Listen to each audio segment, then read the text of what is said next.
Hi ಎಲ್ಲರಿಗೂ ನಮಸ್ಕಾರ. Welcome back to my channel. ನಾನಿವತ್ತು ಕುಂಬಳಕಾಯಿ ಪಲ್ಯನ ತೋರಿಸ್ತಾ ಇದ್ದೀನಿ. ಸರಳವಾದ ವಿಧಾನದಲ್ಲಿ ರುಚಿಯಾಗಿ ಕುಂಬಳಕಾಯಿ ಪಲ್ಯನ ಹೇಗೆ ಮಾಡೋದು ನೋಡೋಣ ಬನ್ನಿ.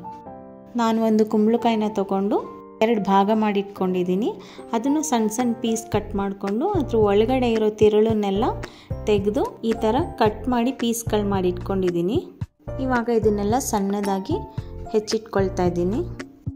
ಪಲ್ಯಕ್ಕೆ ಏನೇನು ಬೇಕೋ ಎಲ್ಲನೂ ರೆಡಿ ಮಾಡಿ ಇಟ್ಕೊಂಡ ನಂತರ ಬಾಣಲೆಗೆ 2 ಸ್ಪೂನ್ ಎಣ್ಣೆನ ಹಾಕೋತಾ ಇದ್ದೀನಿ.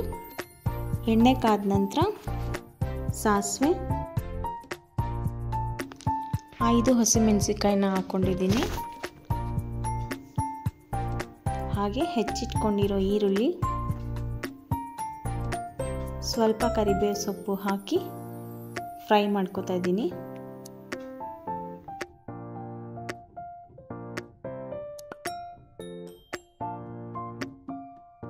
ಇವಾಗ ಈರುಳ್ಳಿ ಎಲ್ಲ ಚೆನ್ನಾಗಿ ಫ್ರೈ ಆಗಿದೆ. ಇದಕ್ಕೆ ಹೆಚ್ಚಿಟ್ಟಿರೋ ಕುಂಬಳಕಾಯಿನ ಹಾಕಿ ಎಣ್ಣೆನಲ್ಲೇ ಸ್ವಲ್ಪ ಫ್ರೈ ಮಾಡ್ಕೊತಾ ಇದ್ದೀನಿ.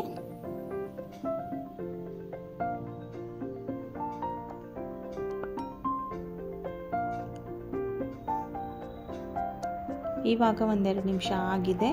ಇದಕ್ಕೆ ರುಚಿಗೆ ತಕ್ಕಷ್ಟು ಉಪ್ಪನ್ನು ಹಾಕಿ ಮತ್ತೆ ಇನ್ನೊಂದು 2 ನಿಮಿಷ ಹಾಗೆ ಎಣ್ಣೆನಲ್ಲೇ ಫ್ರೈ ಮಾಡ್ಕೊತೀನಿ. ನಾನಿಲ್ಲಿ ಕುಂಬಳಕಾಯಿ ಸ್ವೀಟ್ ಇರೋದ್ರಿಂದ 5 ಹಸಿಮೆಣಸಿಕಾಯಿನ ಹಾಕ್ಕೊಂಡಿದ್ದೀನಿ ಖಾರಕ್ಕೆ ಅಂತ. ನಿಮಗೆ ಎಷ್ಟು ಬೇಕಾಗುತ್ತೆ ಅಷ್ಟನ್ನು ಹಾಕ್ಕೊಳ್ಳಿ.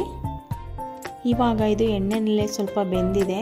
ಇದಕ್ಕೆ ಒಂದು ಅರ್ಧ ಗ್ಲಾಸ್ ನೀರನ್ನ ಹಾಕಿ ಮಿಕ್ಸ್ ಮಾಡಿ 2-3 ನಿಮಿಷ ಬೇಯಿಸ್ಕೊತಾ ಇದ್ದೀನಿ.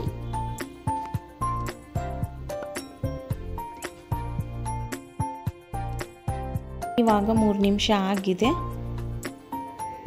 ಮಿಕ್ಸ್ ಮಾಡ್ಕೊಳ್ಳೋಣ. ಕುಂಬಳಕಾಯಿ ಕೂಡ ಚೆನ್ನಾಗಿ ಬೆಂದಿದೆ. ನಂತರ ಇದಕ್ಕೆ ಸ್ವಲ್ಪ ತೆಂಗಿನಕಾಯಿ ತುರಿ, ಕೊತ್ತಂಬರಿ ಸೊಪ್ಪನ್ನು ಹಾಕಿ ಮಿಕ್ಸ್ ಮಾಡ್ಕೊತಾ ಇದ್ದೀನಿ.